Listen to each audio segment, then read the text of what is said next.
And we're back with Truth Unrestricted, the podcast that is taking the gloves off in the fight against disinformation. I'm Spencer, your host. So, last episode featured an open letter, and the contents of that letter referred to a person named Snowden Bishop. In that letter, I made several claims about Snowden Bishop that I said I could back up with evidence. In online social media terminology, these are often called the receipts. They are the thing you check to make sure something really is what someone claims it is. Here are Snowden Bishop's receipts. Just as a refresher, the crux of the open letter and these subsequent receipts are about interviews that Snowden Bishop did with Judy Mikovits of Plandemic infamy, and the fact that Snowden Bishop has these episodes on a podcast feed on Spotify and iHeartRadio, and that she has not yet taken them down. Also, that Snowden Bishop keeps trying to work with people whose hands are a lot cleaner than her own in this regard. And that if she really wants to do that, then we should all expect her to remove these episodes and give us all more details on how her thoughts about this have evolved over time.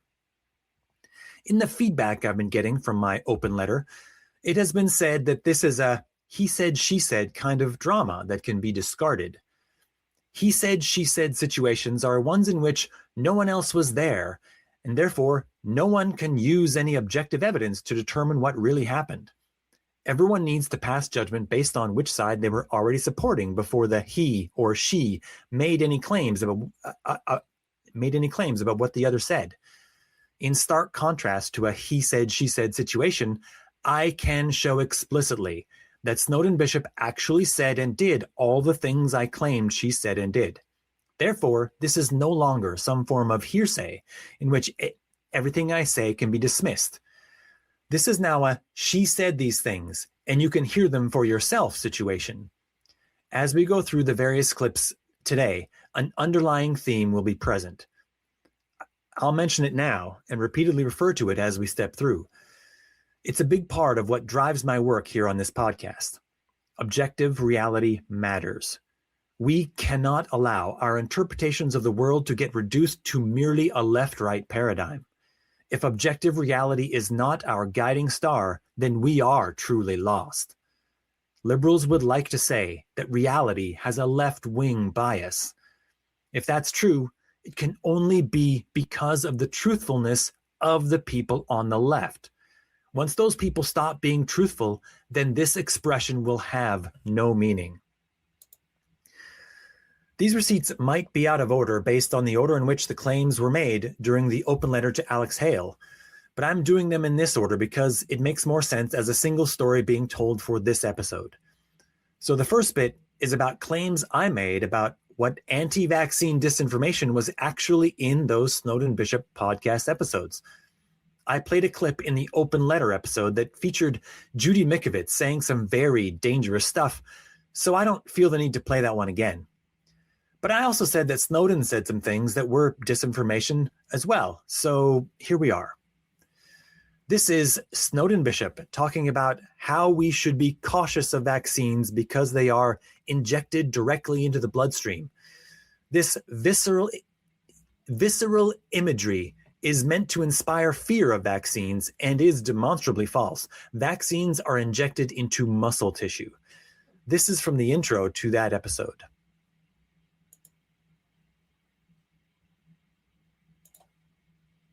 The same can be said for vaccines. While inoculations are mandatory in some states, the manufacturers are not required to disclose the binders that carry the pathogens that are injected directly into the bloodstream. Yeah. That was Snowden Bishop's voice, for anyone who's unfamiliar with it. A few moments later in that same intro to her podcast episode, we have a bit about vaccine liability and pretending as though the vaccine court to compensate for vaccine injuries doesn't exist. This rhetoric, again, is meant to encourage vaccine skepticism. All things considered, there is a reason why pharmaceutical industry is so shrouded in secrecy. Full disclosure about their methods, sources, and materials could expose them to liability. And what's more, they could be held accountable. That's the topic of today's show. Yeah, a little light laugh there as she attempts to laugh off the idea that there might ever be any accountability. There's more evidence for each of these claims of mine in those podcast episodes. I'm attempting to show the receipts while also keeping them brief. This isn't a director's commentary of her entire podcast. It's been said that I have done a massive amount of work to get this information that I use to discover how this situation occurred. The narrative has been that this supposed massive amount of work is a sign of sickness or obsessiveness. The truth is that I first learned about this a little over a year ago and have done almost nothing because I haven't been looking very hard at all. I did an episode about Dr. Nice last July because she made some serious allegations, and I felt that I needed an episode that I could use as a single link that had the entire explanation. Since then, again, mostly nothing, because I do have other things I prefer to do with this podcast. I didn't see much of a way forward with an effort to get Snowden Bishop to remove her Judy Mikovits episodes, and I moved on to things I found to be more enjoyable. If it came up in conversation or it seemed to relate to something that someone I knew was doing, then I made sure they knew about it. People who know both myself and Snowden Bishop deserve to be able to make an informed decision on how they will interact with their world, and so I do that. And more to the point, I want content creators to be responsible for any disinformation they produce. I want them to think about what they're going to say before they say it. I want people to take the idea of information integrity seriously, which is partly how I ended up having two other podcasters, Korak the Bard and Doc Scorpion, sometimes known as Scorpion the Bird, on my podcast. I had been in touch with them a little. I listened to their podcast. They said something on one episode that I strongly disagreed with. I wanted to know how serious they were about it. I also wanted to communicate to them and everyone else that we need to not be careless when engaging with conspiracy beliefs. So I invited them on, and they accepted. We talked for way too long. We know that now. People can listen to that episode for themselves and come to their own opinions about how that happened. The episode with Korak and Doc Scorpion aired on October 31st. 8 days later, Korak hosted a space on Twitter. I showed up for the first bit, but had to leave early. Later on, roughly 2 hours in, this happened. What you're about to hear is someone named Jen speaking with Snowden Bishop and Korak about Virginia state politics, and then making a sharp pivot.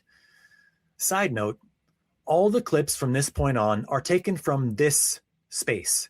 It was recorded on Twitter. Anyone who isn't blocked by the hosts can listen to it themselves. It is publicly available information.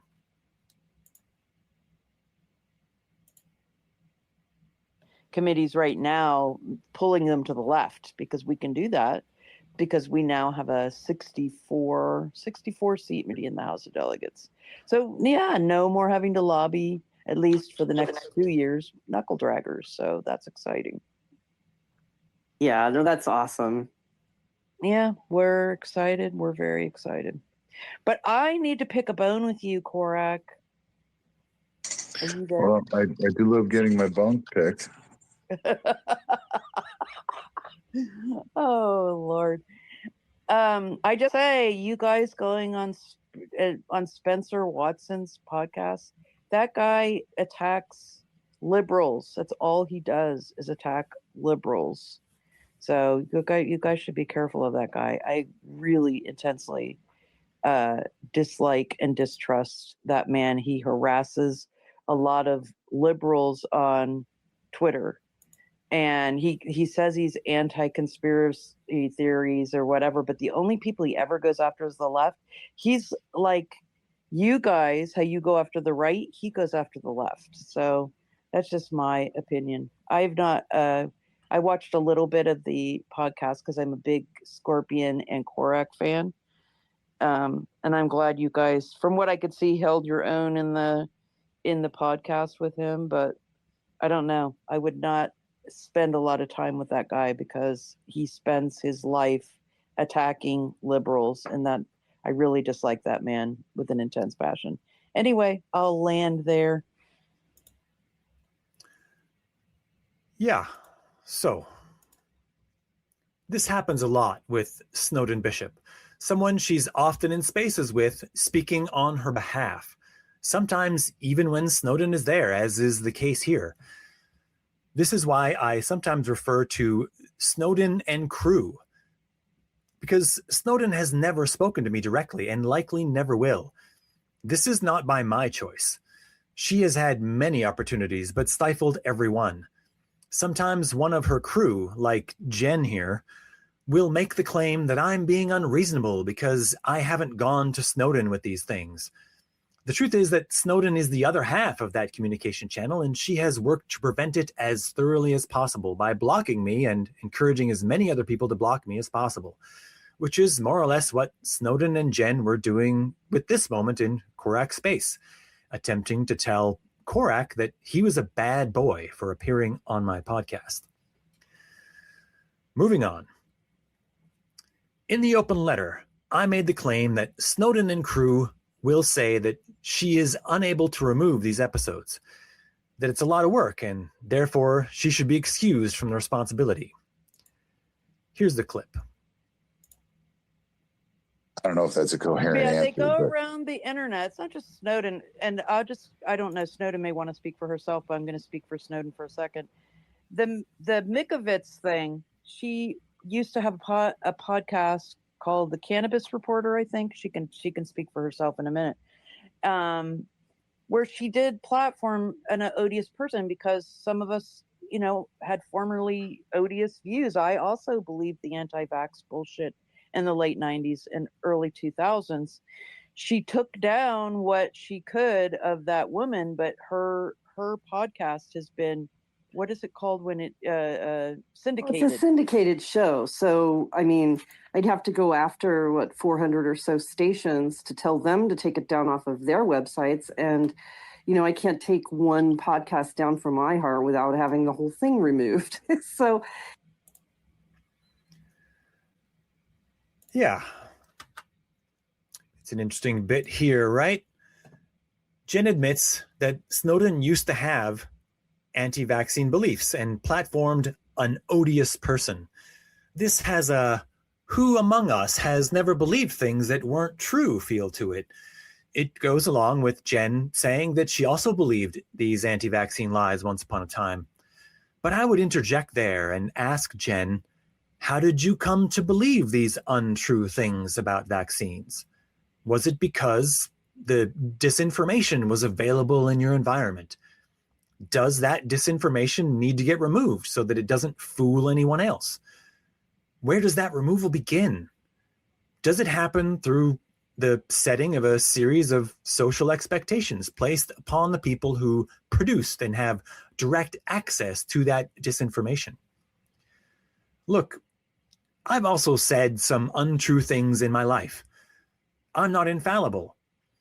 And if I said falsehoods on this podcast, and those things were dangerous beliefs that, if believed by listeners that I'm clearly trying to speak to, could harm them, then I should be held to that same standard and have to remove them. And I need to make sure the difference is clear here.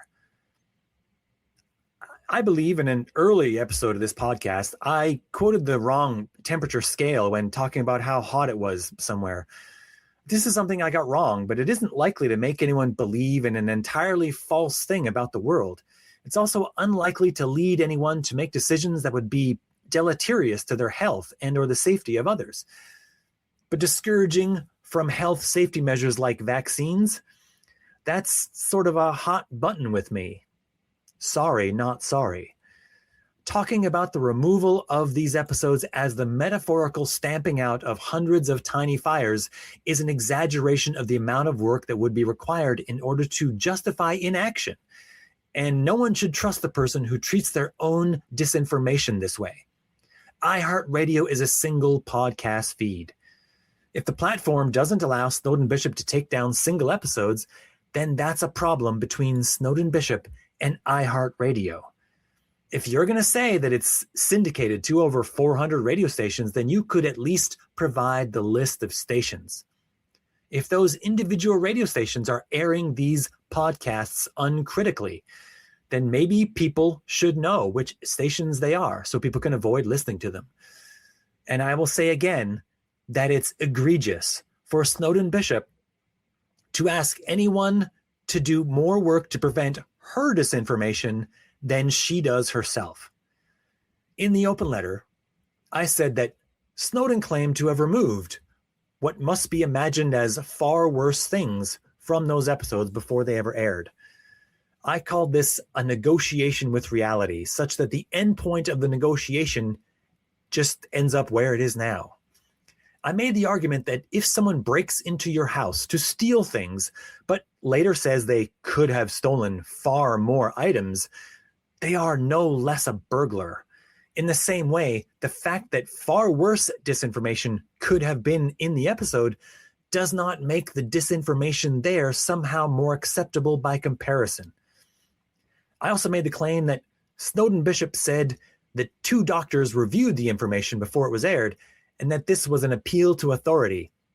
This clip contains the receipts for both of those claims. And she wasn't quite as much of a kook, but during that interview, I started hearing her going into this whole pro-Trump weird ass shit that she was saying. And I'm like, oh my God, I'm going to have to extend this interview. So I interviewed her for almost 2 hours so that I would have enough there that I could cut out most of what she was saying, because I found her to be really kooky.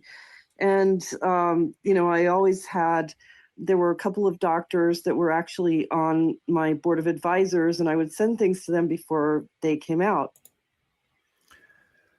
Right. So a few things here. First, the things that Mikovits was saying that Snowden needed to cut out were apparently all political talk about Trump. It's possible that to Snowden Bishop, this is the only thing that properly fits the definition of disinformation. Anything that adds weight to the other side of the political ledger is bad information and needs to be cut out. And anything that adds weight to your own side of the political ledger is good information and needs to be treated with great respect, despite any level of critical thinking that might otherwise be applied. If one looks to the situation from that perspective, then yes, one could see my effort here as ridiculous. But my point is that narrowing your focus to only the ideas that help you with a direct political victory today will lead to calamity.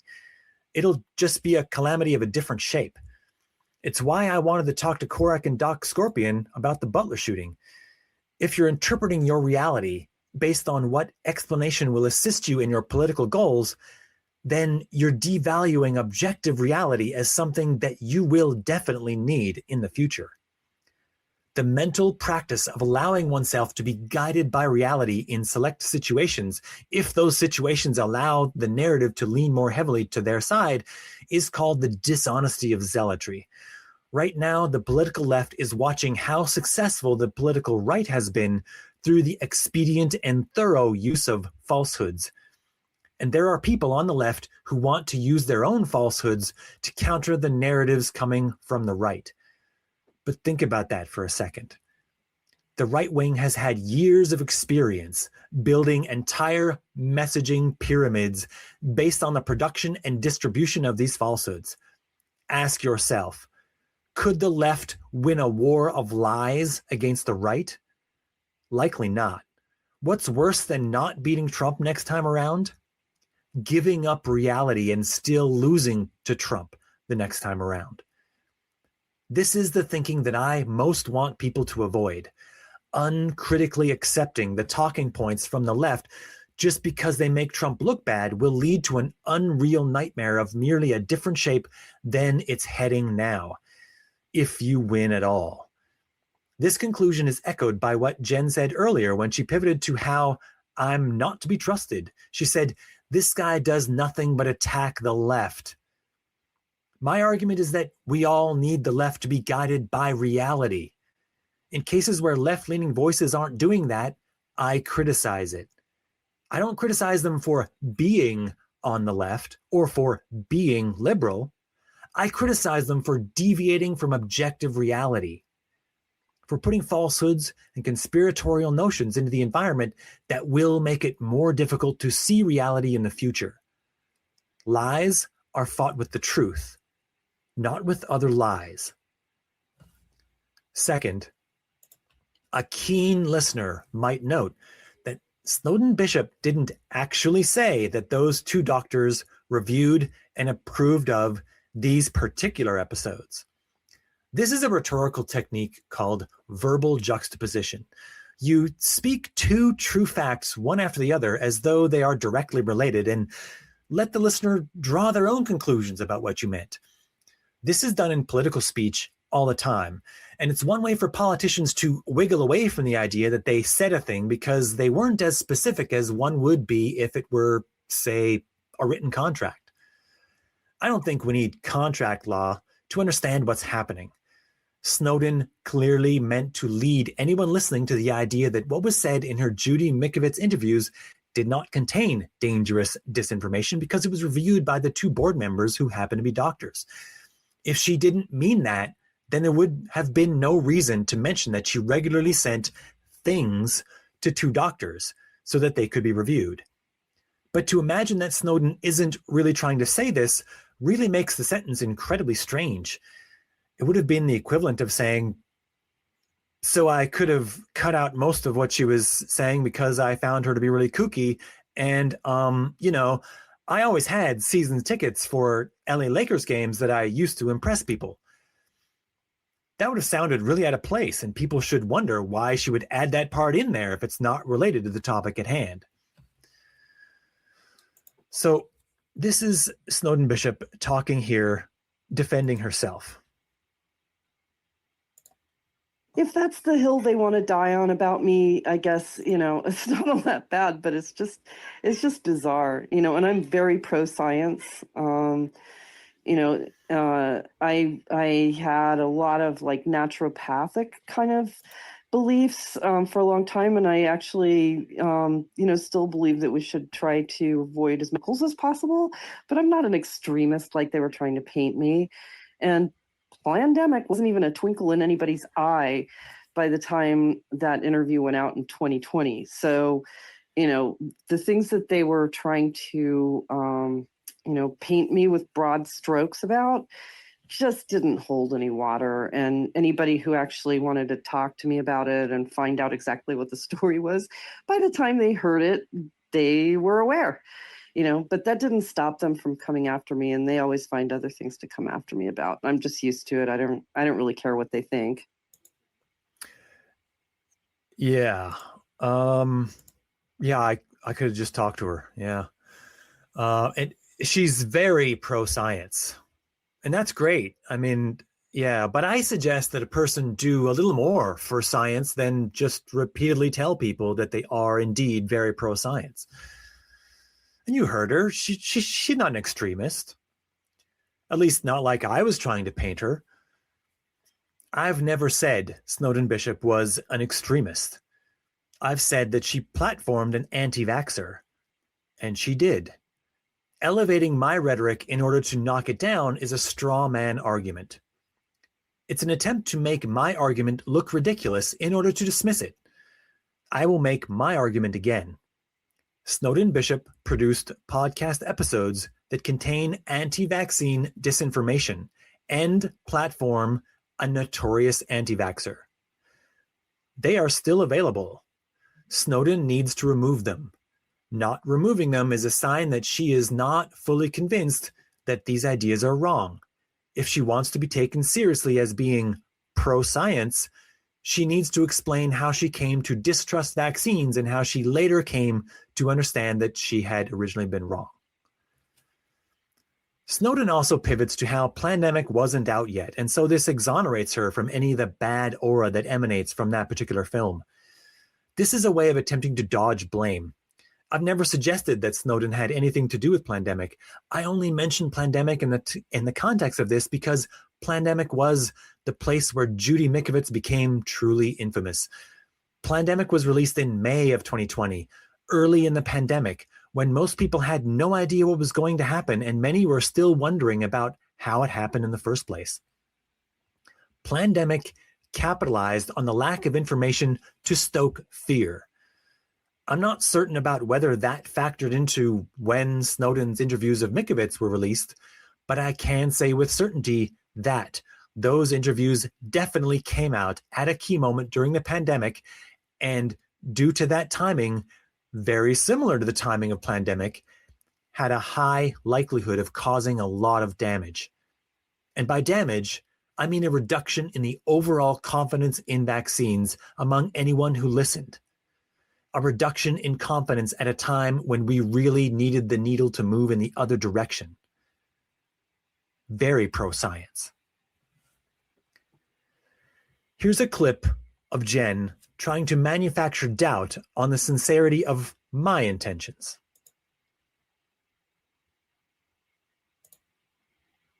What I Yeah. find really interesting about the Spencer crowd is they're very anti Jim Stewartson, which I don't really even know who that is. I mean, he's a left winger, but I don't know that much about him. But he has been in a lawsuit with Michael Flynn, the enormous piece of shit of the world. Yeah. A lot of them are rooting for Michael Flynn in that lawsuit because they hate Jim Stewartson so much. And I'm like, what the fuck is wrong with you? Like, I get that you don't like this Jim Stewartson guy. Fine.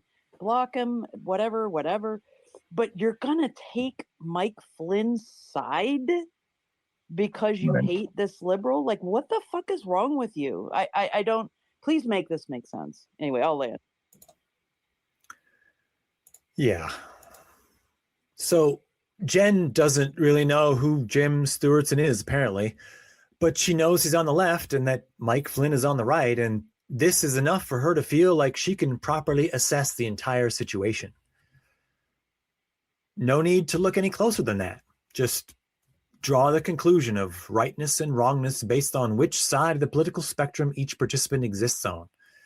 Then, if any other details cross the path that attempt to interrupt that conclusion, all that's needed is a reminder of the goal, that the left needs to win, that Trump needs to go. So Jen goes on to cast the world into this right-left paradigm. One can only have one side, and that side must be Jen's side. A little bit of context is needed here. I've done 2 episodes on Jim Stewartson and his rhetoric, and people can listen to those if they like.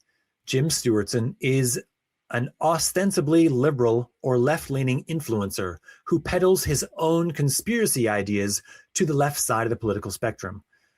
One of the errant notions he has used for grandstanding is the idea that Mike Flynn is the person who began the Q account that became the genesis for QAnon beliefs. As part of that, Stewartson has made many unsupported claims that Mike Flynn found to be defamatory. Mike Flynn sued Stewartson, and the court case is ongoing. Some people I know on Twitter follow the Flynn v. Stewartson case because Jim Stewartson has used its existence to ask for money from his left-leaning supporters to pay for legal costs. At last count, this amount was over $90,000. These are legal costs that could have been avoided entirely if Stewartson had stuck to claims that could be supported by evidence and not whatever reality-rending bullshit he's peddling. This is why many people call Jim Stewartson a grifter. It's possible that Stewartson has spent these funds on things other than to pay for his attorneys because he's never provided any proof of how he's spent the money. Case in point, Kash Patel also sued Jim Stewartson for defamation and was awarded a default judgment of $250,000 because Jim Stewartson did not hire a lawyer or respond at all to the lawsuit. One does not need to be on one side of this case in order to be against the other side. nor does opposing Jim Stewartson's conspiratorial ideas make one a fan of Mike Flynn or his lawsuit against Jim Stewardson. This idea only makes sense if one has the absolutist perspective that everyone in existence must be entirely with one side, or they are necessarily doing the work of the opposite side. That due to his existence on the left side of the political spectrum, Jim Stewardson is necessarily blameless and can be forgiven for anything he does to advance that effort. This is what has allowed Jim Stewardson to carry on as long as he has. The political right has become dangerous enough that an increasing number of people are willing to look past his indiscretions, his toxic demeanor, and his conspiratorial notions, to say to themselves, he might fight dirty, but at least he's fighting on my side. Sometimes people will even be able to tell themselves this while also telling themselves that their political beliefs are inherently better because they don't have to sling mud to make the other side look bad. That these two ideas can both reside side by side in a human mind is not a great sign and is part of the greater project of pushing back against every unreal notion in our world. To have reality determined not by left versus right, but by real versus unreal. And in the case of Flynn v. Stewardson, it's perfectly possible that both parties are unreal and need to be stopped. Feeding money into the Stewardson machine so that it can eventually end up in Flynn's pocket is a losing strategy.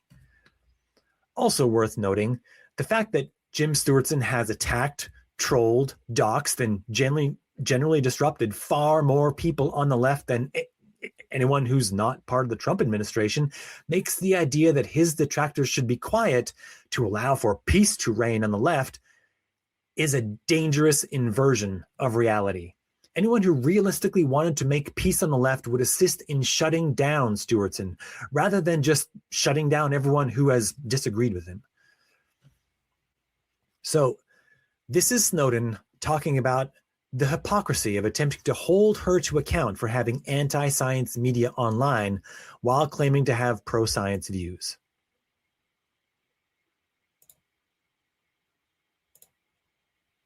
Yeah, have you the tried? hypocrisy of it all is, trying to paint me as like an anti-vaxxer or science person or conspiracy theorist or whatever it is they're trying to, their main goal is just to isolate me, which, I understand that. I understand exactly what their MO is, and there's nothing I can do about it. It's just but to see me being very much an advocate of the science community, having a lot of friends who are in the science community, launching a new show that is basically to specifically fight disinformation about science, and then having them sabotage the last two shows that we tried to have. That just shows the level of hypocrisy. They're not interested in changing my mind about science, or making me a pro-science person. That's not what this was about. This was about isolating and discrediting and defaming and all those things that they feel that they need to do for whatever his little assignment is with me. And, that's all it is. So that was really bizarre. And one of the shows that we had was with Brent Lee. And he and this other person contacted Brent Lee. They also contacted Angela Rasmussen, the two shows that we had booked and that we were promoting. And when one dropped out, we pushed up the other one. We were going to have a show. Then they contacted that person, told them that I was an anti-vaxxer or whatever they told her, and then she canceled. So we're like, why are these people canceling? Come to find out, very close to the date that we were supposed to be having Brent Lee on the show, he actually invited that person to his little space that he did and interviewed him there, like just to say, fuck you. So, so if he really wanted me to be pro-science, like he says he does, then he would have let me do my, pro-science anti-disinformation space with the doctors and an attorney that, we had it scheduled. So there's a level of hypocrisy that, if people actually hear what is actually going on, they would totally understand it. And he would be completely discredited. So, yeah. Yeah. It's pretty incredible to listen to Snowden Bishop attempt to persuade people to not listen to me, while she says that having me persuade people to not appear in her Twitter spaces was inherently wrong. She's like a walking source of irony. Also worth noting, I dissuaded no one from appearing in the various Twitter spaces she had planned. I have heard about some of the cancellations she mentions. I know Brent Lee, but I don't know why Brent Lee canceled. He makes his own decisions. I don't pull his strings. He's not my puppet to be dangled in Snowden's face. I occasionally send him direct messages, and sometimes he even answers those. Brent, if you get around to hearing this, no shade. I know you've got a lot on your plate. One day, I was home from work, and I decided to host a Twitter space in the morning. The app offers to send an invite to the most recent people you've messaged. I did that. He was one of the people who got it. It was morning for me and evening for him in the UK. To my great surprise, he showed up. Turns out that he happened to have the evening off and came along. We had a good chat. We argued with a right-winger who was pretending to be far more sane than he really turned out to be. Brent left, and I haven't actually spoken to him since. Maybe we'll have some time again. Maybe he'll have some time again later this year. If I had the opportunity to take an hour of Brent Lee's time and I knew about it in advance, I definitely wouldn't have done it on a Twitter space arguing with other randos. I would have put that into a podcast episode where we could have discussed something more specific and useful. Very strange that Snowden thinks this was done to her personally. I don't plan my life or my online time around ways to annoy Snowden Bishop. And pretending like Brent Lee would participate in such a childish farce only insults him. That said, there's also the issue of Angela Rasmussen. For those who don't know, Angela Rasmussen is a world-class virologist who is a professor at the University of Saskatchewan. What strange trip she took through life to end up there, we may never know. Dr. Rasmussen also volunteers her time to the thankless task of science communication, mostly to push back against anti-vaccine disinformation that intersects with her field of study. In so many ways, Dr. Rasmussen is the scientist that Judy Mikovits pretends to be, which really adds an interesting spin to this. Snowden Bishop did promote a Twitter space involving Angela Rasmussen as a guest speaker. That Twitter space was subsequently canceled. After the cancellation, I did some asking around, and I found out that someone had indeed contacted Dr. Rasmussen and informed her about Snowden Bishop's anti-vaccine past and the interviews with Mikovits. And this is very likely what caused the cancellation. I don't know Dr. Rasmussen. I've never spoken with her. I feel that this issue is beneath her time to notice, so I haven't bothered to make the attempt to contact her to see how much of this is true from her perspective. But note how Snowden talks about it. It's not the fault of Snowden's anti-vaccine past that's the problem. It's not the relative proximity to friendliness with Judy Mikovits that's the problem. It's not that as a science communicator, Dr. Rasmussen must maintain a reputation. It's not that due to that reputation, Dr. Rasmussen might like to make informed choices regarding who she accepts speaking engagements from. No. To Snowden Bishop, the fault lies with whomever told Dr. Rasmussen about Snowden Bishop's past. And for that, it's not Snowden's fault for not removing the anti-vaccine disinformation. It's not Snowden's fault for not explaining herself and her past adequately. No, everything would have turned out fine in Snowden's view if Dr. Rasmussen had been none the wiser about any anti-vaccine podcast episodes that Snowden had previously done and were still available. Because this isn't about helping Dr. Rasmussen be a competent and trusted pro-science voice. It's about creating the image that Snowden is fine and good and everything she does is fine and good. It's about creating the political illusion that everything Snowden does is pro-science because she explicitly says she's pro-science and because no one really knows what she did in the past and no one has a reason to not believe her. It's about ignoring the facts of the case and only judging Snowden by the selection of things Snowden has allowed anyone to know. It's about washing Snowden's reputation of its past and reshaping it into the appearance of being pro-science.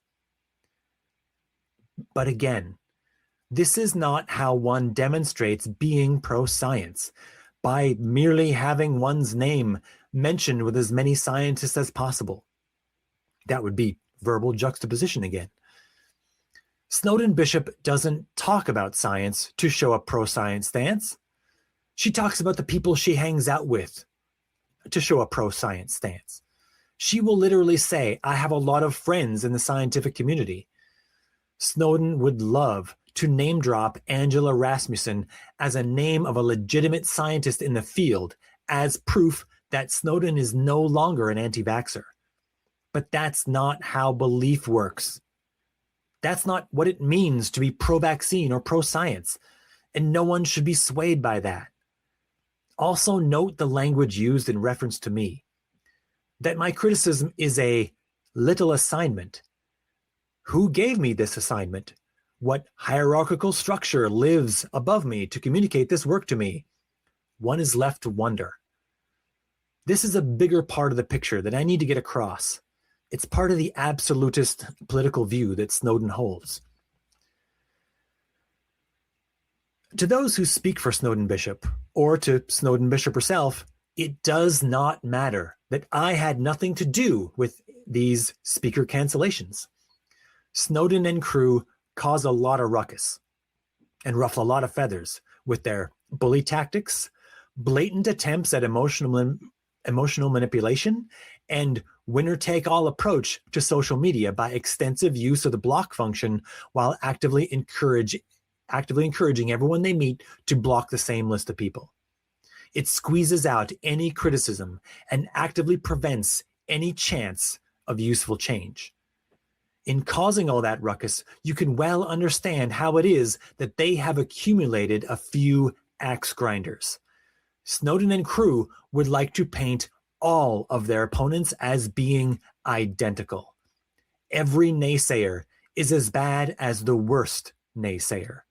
If one person trolls them, then everyone who has ever disagreed with them has also been part of that same trolling effort.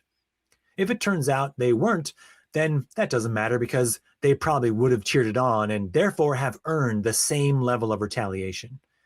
If any single person engages in a personal attack, then every person who disagrees with them is guilty of having done that same personal attack. To Snowden, there aren't a list of individuals who oppose her. There is only one group opposing her, and everyone who speaks up to contradict her joins that group. This is how she comes to describe me as being part of a they.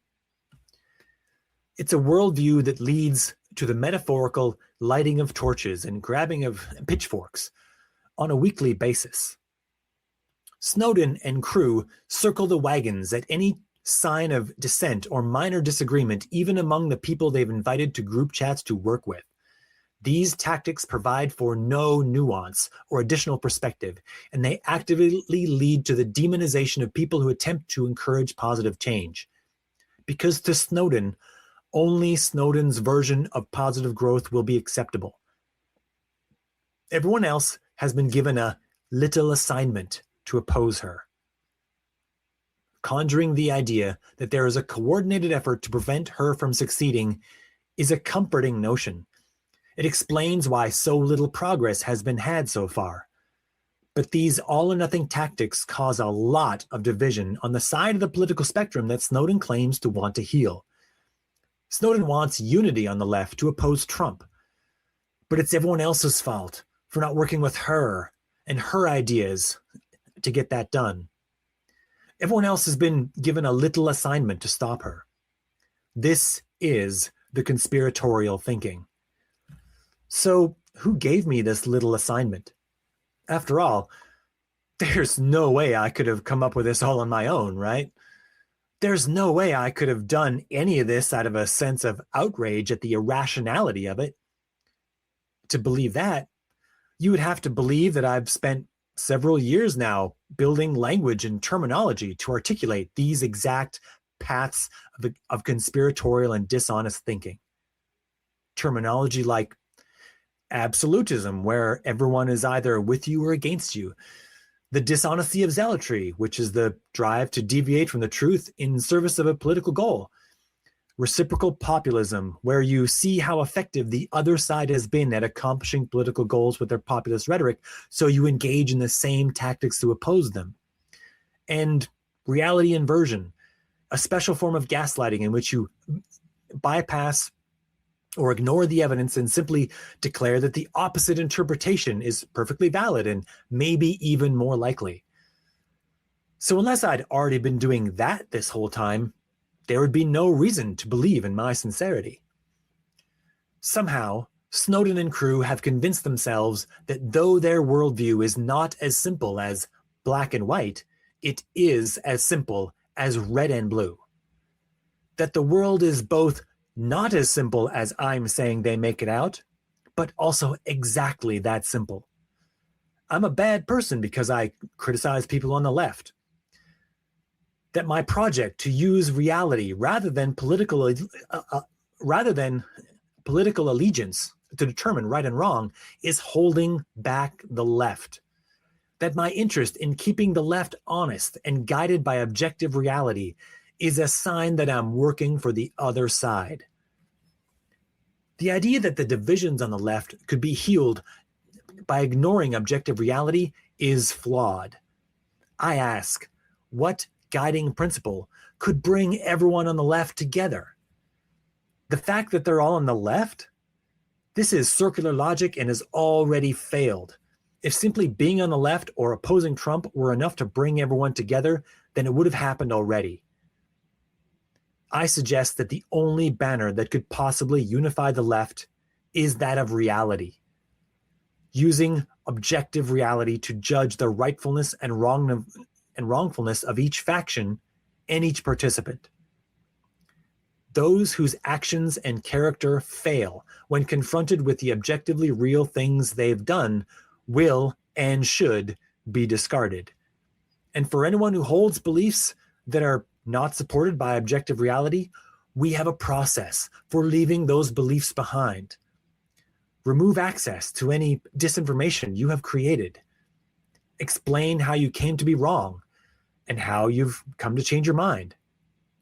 This process echoes that which science uses to find consensus and is how one does more than merely claim that they are pro-science.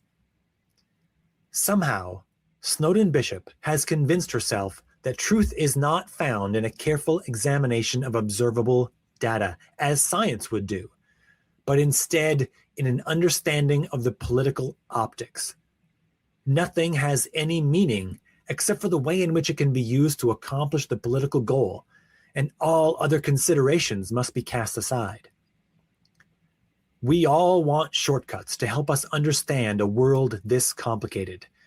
It would be convenient if the world could be divided into left versus right, to give everyone a series of handy shortcuts to understand what's happening. But that way of thinking is disconnected from objective reality. Objective reality needs to be our guiding principle, not allegiance to a political side or to a single politician. Giving in to that simplification of just two political perspectives will prevent the effectiveness of objective reality to affect public opinion. There's a reason why the so-called Bernie bros are mostly pro-Trump now. They disconnected themselves from the idea that the electoral process in the 2016 primaries was fair. They unmoored their boats from the shelter and stability of reality, and so became vulnerable to the politically opportunistic grifters who happily agreed with them to get them on side. And the Bernie bros went there in droves. Why? Because giving up on reality makes you vulnerable to whatever side will work more shamelessly to agree with you. And I'm trying to tell the left in the US that giving up on reality to accomplish a political victory will be short-lived at best. Because the left is never going to be as shameless as the right at appealing to those voters who have given up on objective reality as a means of finding the truth. It's a losing strategy. This is much bigger than just some old anti-vaccine podcast episodes. This podcast episode that I'm recording right now will be characterized as an attack, though exactly what kind of attack and exactly which thing I said could be pointed to as the attack will be very unclear. If anyone would like to enlighten me on the nature of that attack, they can write an email to truthunrestricted@gmail.com and articulate their view. This is criticism. It is done in the hope that people who are making less useful decisions can be encouraged to improve those decisions. Until next time.